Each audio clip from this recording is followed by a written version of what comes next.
Jessica. I am good. How are you this morning? Oh, I am excited to get to talk to you and hear all about all the exciting stuff happening. Um, and have you tell us about your journey. I've been doing a little bit of a background uh, before we met, and I'm just I will we've been friends online, so I knew about you before. So you're not an overnight success, although some people may, everybody thinks everybody's an overnight success. But I you've done some great educational stuff that I was interested in and learned from. So that was appreciated. When I was first new to this, I think I came in November of the same year as you did, or Okay. 2021. So um, that's a great thing. So um, let's just go ahead and get into our interview. Or tell us a little bit about yourself, your background, because our audience won't know that. So introduce yourself. So hi everyone. I'm Jessica, WonderMundo or Wonder online. And I joined the space about 2 years ago in April of 21 because I kind of rediscovered my art and wanted to share it. And so that's how WonderMundo came to be. But beyond before NFTs, I do have a background in content design and things like that. And really spent most of my creative energy in that world for a long time, and then started spending my creative energy on myself with NFTs. And so that's who I Similar am. stories. Mhm. Similar. I was Yeah, doing the same thing. So yeah. I say it's like it kills my soul, like, right. and I did it for a long time, and I'll age myself, but when I started, I think my first internship doing design was during like my sophomore year of college, so it was like 2001, and so I really Right. got to kind of grow up in this era too, when it was so new to for Right. people. I was at Um, San Diego State in the late 90s, and uh, we, we did some, we kind of embraced it as the students there, and the when the internet was beginning. Gosh, I mean, way back when I saw yeah, the birth of the internet, and I think, that was around the same time too. So, yeah, yeah, and the first internship I had was actually part of the instructional computing department, and what we did was partner with professors to help them create e-learning modules and then right. teach them how to use stuff. Well, I don't know if you are familiar, but you may know Dr. Fred Saba. He has, he wrote Systems Dynamics and Distance Learning, I mean, a real technical paper or whatever. But he, I was one of the first ones to put an online course at San Diego State Oh, online. wow. So yeah, so a very, very, camaraderie there. We educated and helped a lot of people get online. But the challenge with education, I don't want to go that direction, but is they haven't changed much, Yeah, which yeah, is sad, but it'll get better. I think with yeah, AI, it'll get better. I So think so too. But yeah. yeah, that's me in a nutshell. And I said I started my design, or like when I was 15, I got a computer. I didn't want to keep Sonata. I wanted a computer and my own phone line. And I got HTML for Right. Dummies and Paint Did you Shop have Pro. a dial up? I did, yeah. God, I hated that noise. Yeah, now it's like an endearing noise when I Right, hear it. right, But yeah, so I've always been artistic. I've always like, and that's kind of why I went into the career that I did go into, because I thought to myself, like, I already suffer with like depression, anxiety. If I get a job that I hate, I'm just gonna hate myself more. ugh, So I'll yeah, do something I love. right, And I think the side effect was, yes, I built a career. I have had success in that career. But I forgot about me and myself and like why right, I was doing right. that. Right, and that takes us to your journey of, uh, you know, so and I read your background in that, this was kind of therapy for you, Hmm. and I think that's really important to touch on because so many artists, you know, we are so complex and we have so many diverse emotions and we, approach art in so many different ways. So tell us about, what started you on your, you know, reemergence of your art and your artists within. Yeah, so in March of 21, I had started doing therapy, and it was started doing therapy again because I, I have what I felt at the time was like I've checked all the boxes off. I've got this career, I've got a house, I've got a kid, have a wonderful partner. Right, Why do I still hate myself? right, To be honest, that was like it was like, why do I feel inside this way? Like, if nobody knows, or maybe if they do. And I also felt kind of defeated. Like, I've done therapy since I was 15. I've been on meds. Like, what's the point? I know what they're gonna say, but then right, I had a friend who mentioned, have you ever gone to, they're like, we know about your background, they're like, "Have you ever tried trauma-informed therapy?" And I was like, "No, but okay." And so I went to a trauma-informed therapist who, suggested, my trauma. Has any doctor considered my trauma? And I'm like, well, I'm fine now, so I don't know what the point. Yeah, like, it's fine. I survived. But then she told me about something called structural dissociation, which is, when you have trauma that happens so when we are 6 year around 5 or 6, we form into like one identity. Like, we're all born into different parts.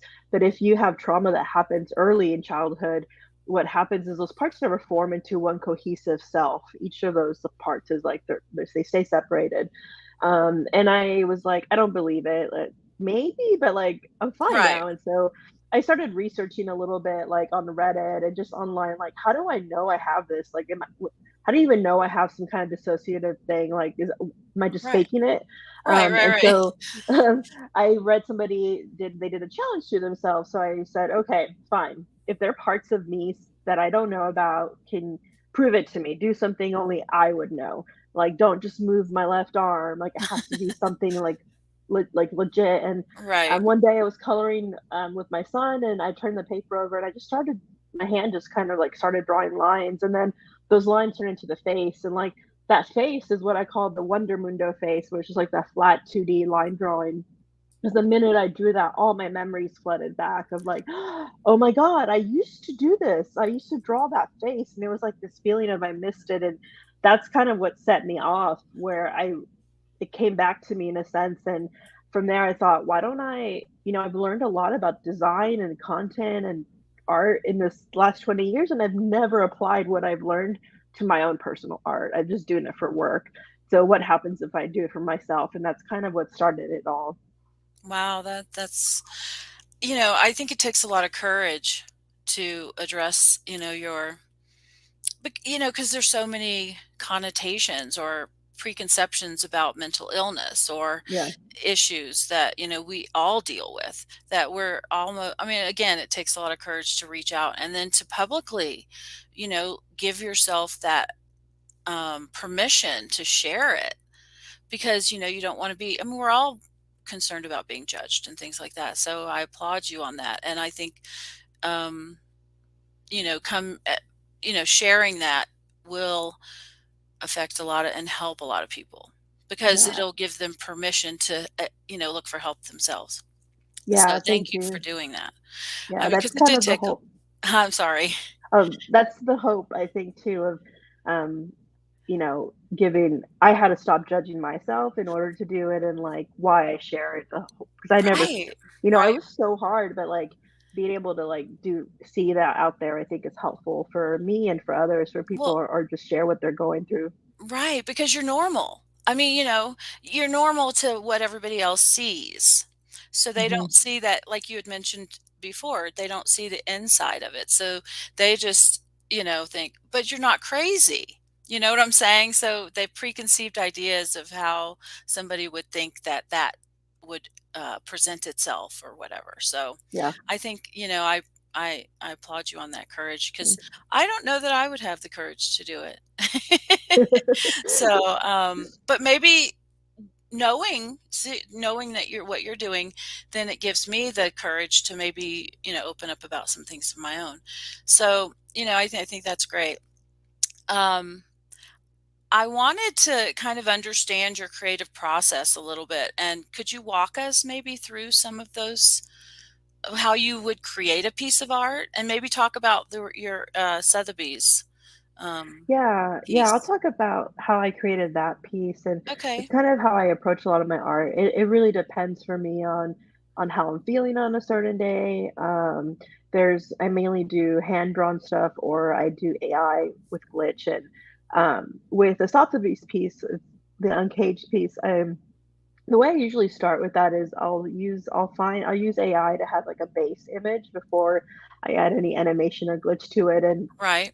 I mainly use Midjourney, and I will most likely create a prompt. And the thing that I told people about the prompts that I do are they're not so much like on give me, I didn't give the prompt to Midjourney for the one that I have for Sotheby's to say, give me a woman with half her head out of the cage. What I really do, my process is more around feelings I want to evoke and what I'm trying. So what I usually my prompt might have been something like a woman, being freed from like shackles of society or something like that, where Right. I'm really trying to and then I kind of help let AI do a little bit of that interpretation. I find that really fun for me. And personally I get better results when I work on the feelings versus what I'm trying to make it look like in Right, my right, mind. right. Right, I Yeah. understand what you're saying. Yeah, and then, from there, I'll use an app like Glitch Studio or something like Photomosh to start slowly adding the animations and work that I want, and that's more of a slow process where, I might try a certain effect, like I'm gonna add noise or I'm gonna add some hard glitches somewhere and then kinda see how it goes, and I Right, think it's almost like curating, like, when I got this image, it wasn't I think I probably had about 500 different outputs and I just picked one. And right. so with the glitch, it's almost the same for me. I work on different effects, and then I think the real magic comes when you compound the effects on each other and then kind of go from there. Right, right. No, I understand, and I had started I'm a photographer originally, so I use kind of the same process as you, but I do some of the painting. I do like a deep painting of the image when my photograph or whatever I'm using. And then manipulate it that way. But I found that that adds a lot of depth. And so your image here is truly amazing. I love the colors and the contrast and um, the message especially. So Thank um, you. yeah, Yeah, no, it's a great piece. And congratulations on being, included in this event thank because it's, you. as women and as a Mexican American woman or Latina, um, it's really important to have that representation and in the big world of Sotheby's.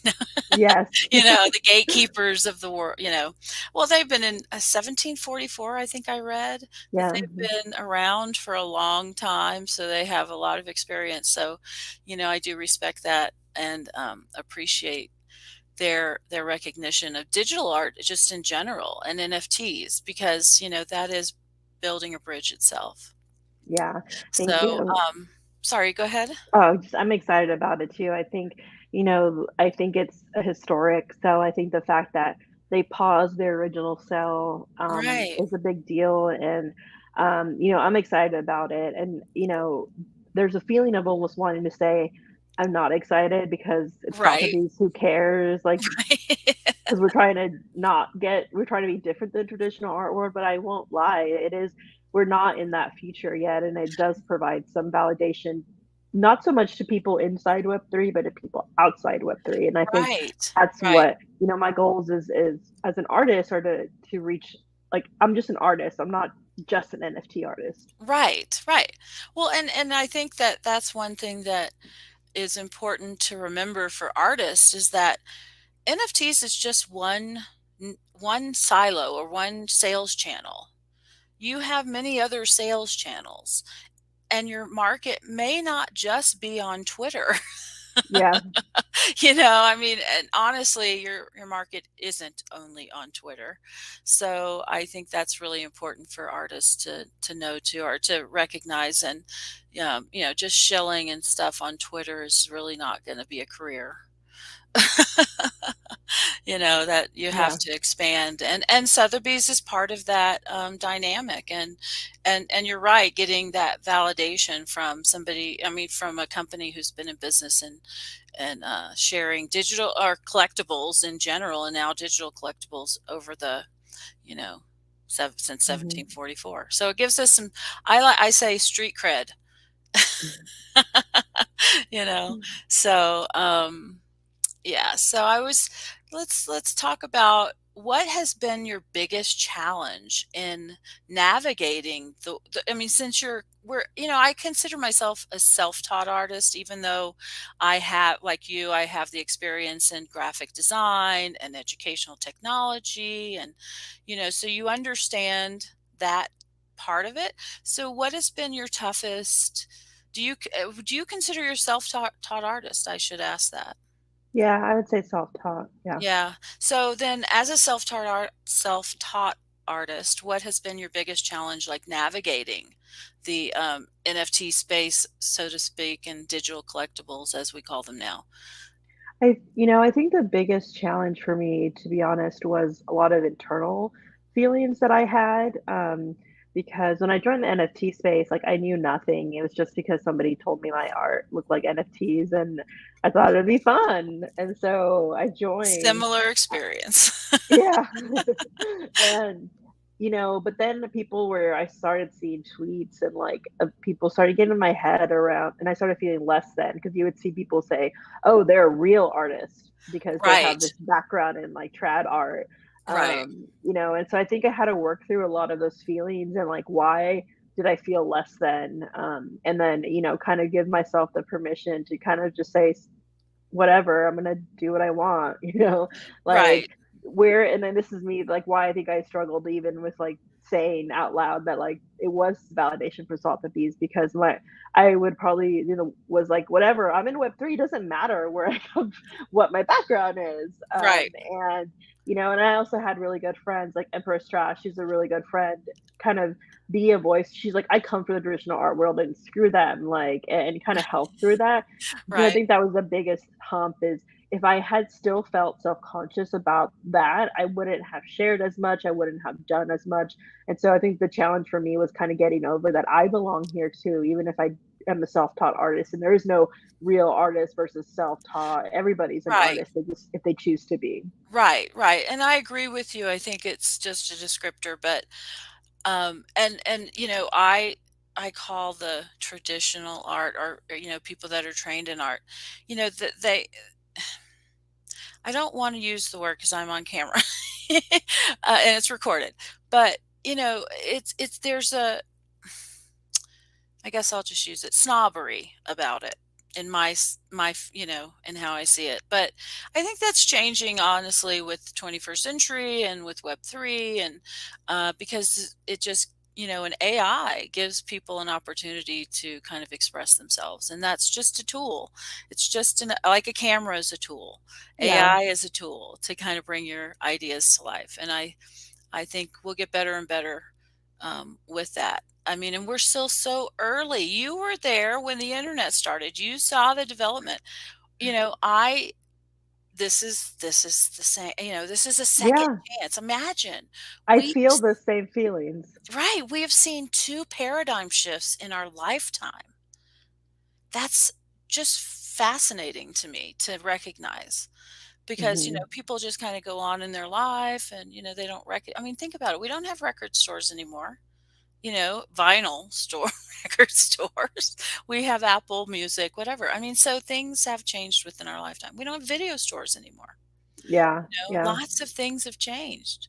So, that's fascinating. And so tell us a little bit more about the glitch or the Sotheby's exhibit. I mean, what was the process? And I mean, because artists will want to know. I mean, how did you get recognized? How did you get I mean, did you have friends that kind of, said, "Oh, you need to look at, WonderMundo," or, what was that about? I mean, can you share that? Yeah, so one after the whole Sotheby's thing went down, Sotheby's reached out to two people, one Danya, Let's Glitch It, and another person is Dina Chang. And I know Danya. She was one of my first friends in NFTs when I first joined 2 years ago. And so they hired them for curation services to like bring people on board, and Danya asked me if I would be part of it. And so I said yes. And Oh, how then exciting. Sotheby's had to, I don't know if they have to approve, but we had to sign paperwork Right, behind the scenes. We had to sign like I guess a work or consignment kind of right, deal. right, And then what Sotheby's is doing for this sale, because part of why they're doing this is they want to uplift women and they kind of and non-binary folks as well. right. Um, is they change their like fees as well. So for this one Oh, artist, nice. like we'll get 90% versus like 70%, I think, or something like Oh, that. nice, nice. And so that's good. And it really, and it also, they did listen to feedback. Like part of the new curators that came on, even I think the original title was called Glitches, natively did digital glitchism, and they changed it to like glitch beyond binary, because Right, if you look at if the history of glitch art, it didn't start with digital, it goes back to analog. And so, it's been around more than the early 90s as originally right, was said. right, right. Yeah, yeah. Yeah, So no, that's I kind of mean, how it came to be. I'm not really sure how um, Sotheby's normally curates artists. Like, I'm kind right, of curious how they do that, but it feels like right, whoever's the curator is the person picking the artist. And then from right. there, a few Sotheby's people followed me, and like that's kind of how it all happened. Oh, that's good information. I think that just is an example of networking I mean, how valuable as an artist it is to network with all kinds of different people on, Twitter and either social media accounts. I mean, because I mean, honestly, I mean, how often would we come across somebody who was working with Sotheby's and could, Exactly. is curating an event when we're not out there in the gallery. I mean, I've displayed in galleries, and you have too, but it's different when we're not I'm not networked into those kinds of things right now. Yeah. And it would be hard because I don't like leaving my house, but no, I'm joking. No, it's hard, but it's important. I'll add to that, like, I am a big introvert, um, Right. and, I went to Art Basel in Miami, I did South by Southwest, and, like, out of each of those events, as much as it was fun for me, but it is not a chore, but it does take, like, I had to pump myself up, and then I need, like, a Right. week recovery time afterwards. It is important, like, I think if I hadn't made some of those real world connections, things wouldn't be happening. Like, I've got a few things going on just from like two people that I happened to meet during South by Southwest. Oh, wow, And that's so isn't it? I would say if there is an event near you, I would encourage anyone to at least go to one. Look Right, for local meetups. I live in Austin, Texas, and there's like a local meetup every Wednesday that I'm going to now, just to kind of keep up with it, because I do think those online is great, but if right, you are able to make it, I know not everybody's able to make it to events, and right, there's different reasons for that. But if you are able to, I would encourage you to do that, because it can change a lot. And it's also fun meeting your friends. The other right, thing about the curator too for Sotheby's, for this lot too, is it's not so much, it is networking, but we just became friends. Like, right, we've been friends, like, so it's not like um going to somebody who's like, you have an agenda now, or you'd heard of right, them, like, right, and so make sure you're creating genuine relationships, right? Like right. authentic ones, and it's not just like Right, you're just quid not pro quo stalking or them. something. Yeah, yeah. Exactly. Or it's I, not just transactional, it's like a I'm real thing. creating an online course because that's what I do is marketing for artists in Web3. And then maybe, and I put in how to transition from Web3 into Web2 or Web2 into Web3 because a lot of artists don't really understand the difference. And Hmm. so, that was one of the things that I put in there is to be able to be authentic and, even, don't stalk anybody. So, so that's definitely good advice. I appreciate that. And yes, being able to attend some of the events is really important. Um, so now just another quick question. What advice would you give an artist who is interested in entering digital collectibles and, this market? I would say just be yourself because there's gonna be so is number one, like, there's gonna be so much noise, like, as you know, and especially back I mean, even now today, but in 2021, it was pretty wild. Oh gosh, Things were yeah. changing, like, every 2 weeks. It's like, "Do this, do that. No, do this," Right. and you're still you still hear that. People say, "You should do this now. You should collect it, or you should make art this way," and Right. just be yourself and ignore the noise because it's just still early and we're still trying to figure it out, but if you just are yourself and consistent on who you are, then that's what's going to be remembered. And Right. I think the other thing is to ask questions. I think if you come here and say you have a Web 2 following, that's not always going to translate like easily to Web 3, and you have to be prepared for that. And Right. so, just kind of ask a lot of questions. But you can start like I always say, if you're trying to know more people, like the way that I did it was I just started leaving gifts and comments and threads, and then that's how I became friends with people. And you can Right. do the same, like, that's Right. why I do like regular good morning and good night to let these people an opportunity and I can engage with them if they Right. do that. So I think that's what I would do is like ask questions. Like my first two collectors, you can ask them. I asked them so many questions. I was like, "What does this mean? What does that do?" And they helped me.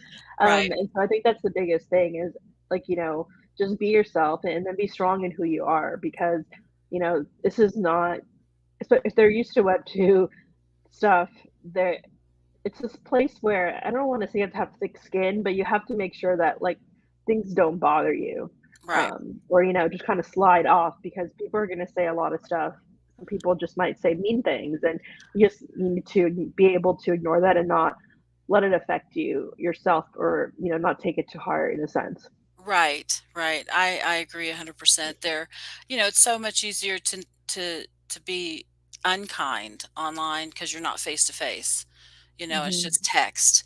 So kindness goes a long way, I think. And as an artist, we're very sensitive.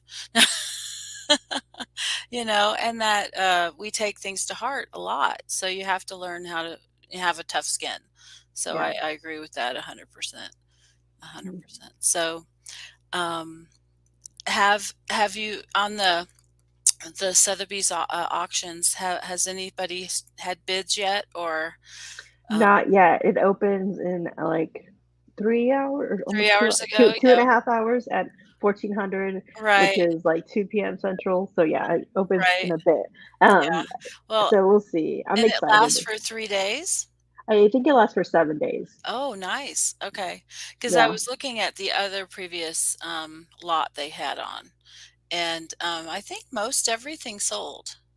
There were some things that didn't, but Yeah, well, for the glitch one, they put it on pause, so all the artists that were in the original lot, uh-huh. came back, and so I don't know if they had different pieces or what, but Oh, okay. they'll unpause those, when it opens again. Yeah, Right, right. Very exciting.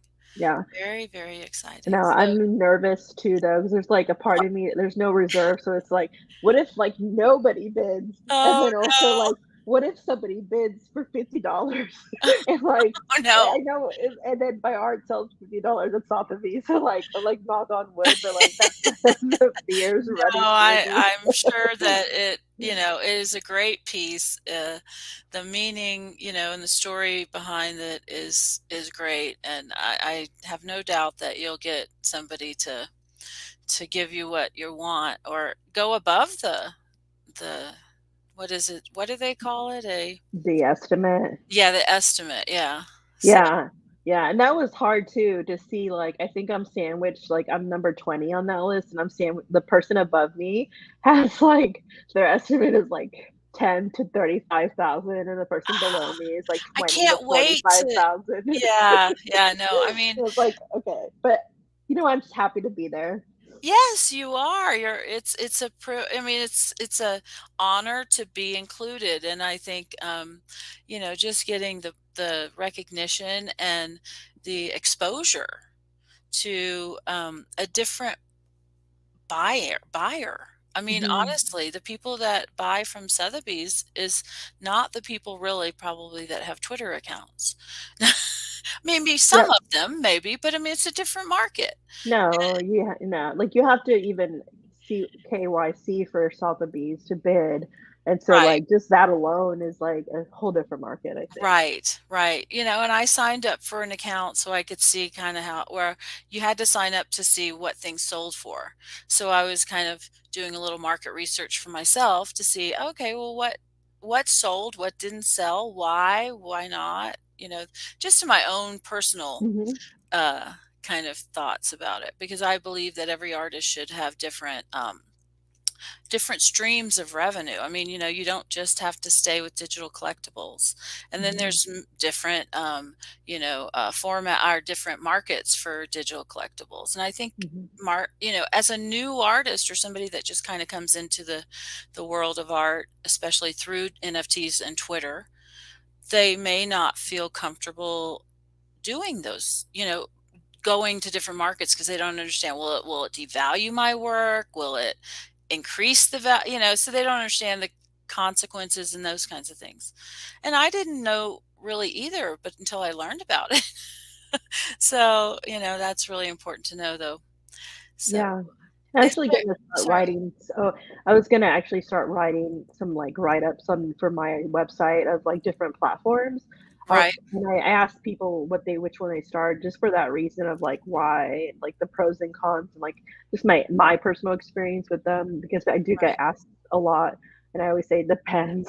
So It I just it share really the does. information and It people really can make their does. own choice, yeah. Yeah, well, I mean, I look at it as, like known origin or uh any of the other, the marketplaces as a digital gallery, basically, because some buyers only use known origin, or some buyers only use OpenSea, or some buyers only use a private contract, or whatever. Mhm. So you just have to make sure um, it works for you as the artist you know and I Yep. think there's advantages and disadvantages to each one of them, and that's probably a good topic to cover for artists. So maybe if you want to have a little discussion about that sometime. But Yeah.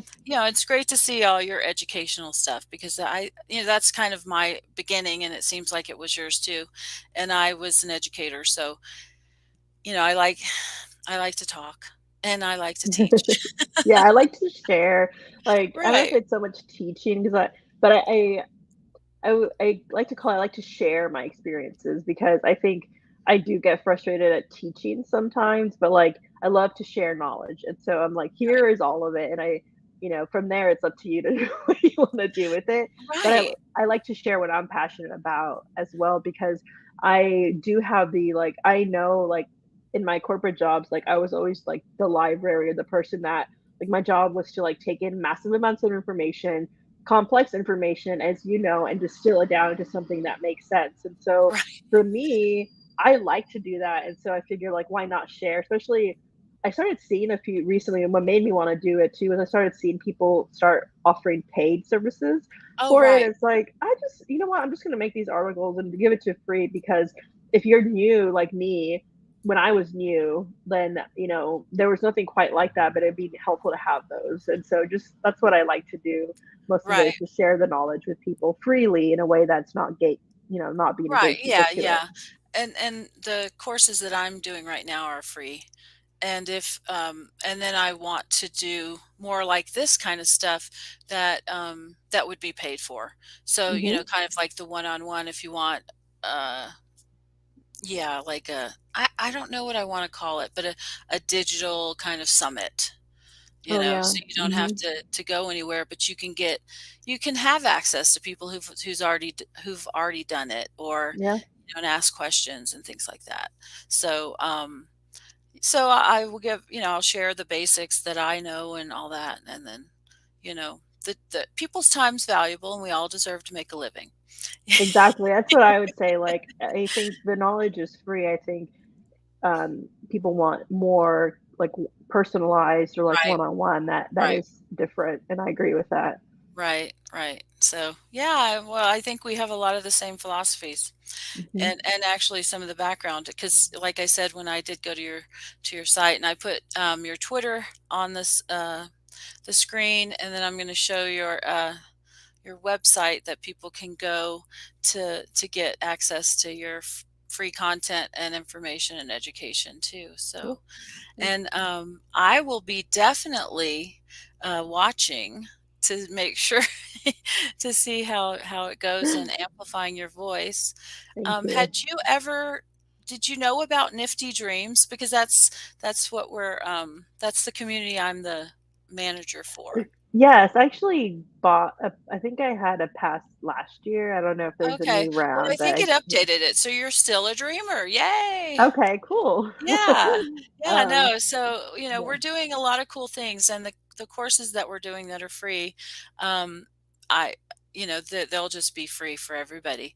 But, Nifty Dreams has basically been me giving me the, freedom to do that, so that'll be out Awesome. there for everybody. And then I know our Yeah. Latin, branch of Nifty Dreams is got some online, courses and stuff that, are in Spanish. Oh, cool. I So didn't know that there was a different branch. So yeah, Spanish yeah, teachers. yeah. Cool. Artsy Bolivian. I don't know if you know her. She's online. I Myrna. think I probably need to see the Twitter, and I probably do. You probably do. And she is kind of spearheading that part. And we just had a Mujer. I'm not good at Spanish, but I try. Mujer de Latina exhibit that highlighted women last month in the Latin community Oh, from, awesome. because we have dreamers around the world. Y- that's one of the things that attracted me to this organization was that we were reaching out to people around the world and bringing artists in and supporting uh, native artists that like Mhm. Gran Chaco, that project that we've partnered with. So Cool. lots of good stuff going on. And even though it's a bear market, we're still pushing through. Yeah, I think, I see a lot of people here that have stayed through the bear market and projects, and I think it's the projects and people with passion for not just the art, but like for me, yeah, the art's part of it, but I fell in love with the ideals of building something different and decentralization. And, that's really what keeps me here as well. Right. Definitely the art, but it's the whole like, what can we do into Web3, especially as you and I do remember. I remember when Web 2.0 was the buzzword, right? And like Oh gosh, starting yeah. that transition. And so just being here and like also being more confident. Like I remember even Web 1, I'm sure I don't know if this happened to you, but I was called a nerd. People would tell me no one's ever gonna pay you to design a website. No one's ever gonna buy anything online. And it's like Right. I was just ahead of my time and I was like 15-year-old. Now I'm actually like 40 and I have confidence. I'm gonna do what I want. Well, and I remember, exactly the same thing. People just didn't get it. I remember going home at Christmas one year saying, the web is a big deal. You guys need to really figure, you should get online. This was when Netscape was Mosaic. Okay. And they just didn't believe me, but they do believe me now. No. That's good. They still don't believe me, but that's okay. Well, I mean, Bill Gates thought the internet was a fad. I mean, True. come on. No, that's Yeah, there's crazy. newspapers saying it's so Right. bad, and so to me, it just makes me more bullish when I see like those like the metaverse is a fad or like Web3 is a fad because it's like I've been there and Right. no, yeah, Yeah, no, exactly. Well, I mean, if I remember correctly, the first like market or industry that learned how to take payments online was the pornography industry. They always, yeah, they're always 'Cause they ahead of always the are curve. first to the uptake, you know? Yeah, same with like VR, I hear and stuff. Right. Oh, well, yeah. I can only imagine. Yeah. Yeah, and I don't want to. I'm gonna keep that tucked away because I remember when Facebook and the social media things were coming out, and that was the time I was in education, and it was like, this is a double-edged sword, people. You really, and no one listened. But it didn't matter what I thought, as a grad student. It did well, you know, it doesn't matter. We're making money. That's what the point is. And Yeah, so I think we do have an opportunity in Web3 because it's decentralized, is to what's the word I like to or how to describe it? I think we can all rise together, and mhm, amplify each other's voice, and it's not controlled by one gatekeeper. yep, And so, we do have to enter it. We have to understand all the players, but we can make our own rules, so to speak, through a DAO or other, Yeah. organizations. Like we So don't need a seat at their table. We can just build our own table, right? exactly. Um, Oh my gosh. I don't know about you, but I was involved with a project that was trying to raise money with venture capital back then. I mean, mhm. everybody was doing it, right? But as a woman, I would sit at the table and then no one would listen to me. Yep. So, Or and yeah. I was just gonna say I spent so much like it became like my last job where I was like, I guess it's me, not them, because I would go from like corporation, like I grew up professionally at Whole Foods Market where I felt I aligned with their values. And so like kind of how I gaslit myself for so long too is like, okay, at least it's me at the table and I care versus someone else who doesn't care. So this is right, how I'm gonna like do it in my mind. And it was right, at my last job where like again the I got to design my job. What do you want it to be? Right. And so I did. And then at one point my boss was like, do you want to be concerned corporate citizen? Like you just can't, you care too much.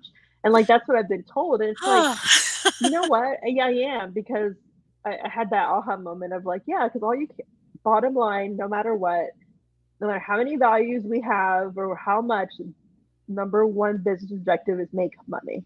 And that right, is always going to be number one. And I'm tired of fighting for like the right thing to do for our support teams. And when I could just go do maybe fight for something and have more of an impact outside of like the four little walls, right. instead of them taking all my emotional energy and like, allowing that where it's like, I'm just not good at corporate because I'm always going to be fighting and be that voice that no one listens to.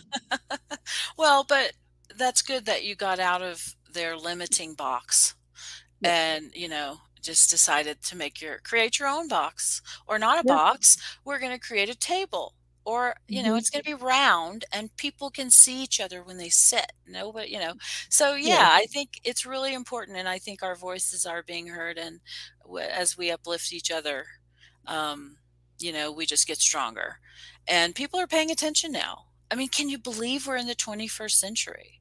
We're Yeah. already in 2023. It's That's wild. crazy. I know, 25 especially when years you into think the about century. like where we already passed the time from like Back to the Future. I know. Right? It's I like, oh whoa. That was one of my favorite that's one of my favorite movies. When it's on, I just kind of loop it and work in the background. But yeah, so it's very exciting. And thank you so much for taking the time to be with me today and share your insights with our community. And it's so nice to know that you're a dreamer and you're along for the journey. And we're going to build great things together. And I sending good vibes on your. Thank Uh, you. yeah, I'm going to put it up one more time. Let's see, there it is. And here is the link to the exhibit and or auction, I should say. And we'll definitely stay up to date with you and check in with you. And Cool. you're Yeah. welcome to come back anytime and talk about, your journey and maybe a wrap up of when you go well beyond the estimate on your piece. That's I mean, dream. That's my dream. well, intention and dreams do come true. I mean, you were intentional. You became you intentionally did this for yourself, became an artist, and kept showing up for yourself every day, right? Yep. And this is what happens. You get on an auction with Sotheby's. Yes. Hope the first of more. Let's It's the hope. first of many. Yeah. So it's very, very good. Well, Thank you so thank you much. also for having me on. This has been a great chat. And if you ever want to talk more about education stuff, I am totally down for that because I could talk for days Oh, me and all too. that. Yeah. Yes, for sure. And thank you, Jessica. I appreciate it. And Great. we'll talk again soon. All right. Thanks. Have a good Okay. one. Bye. Bye.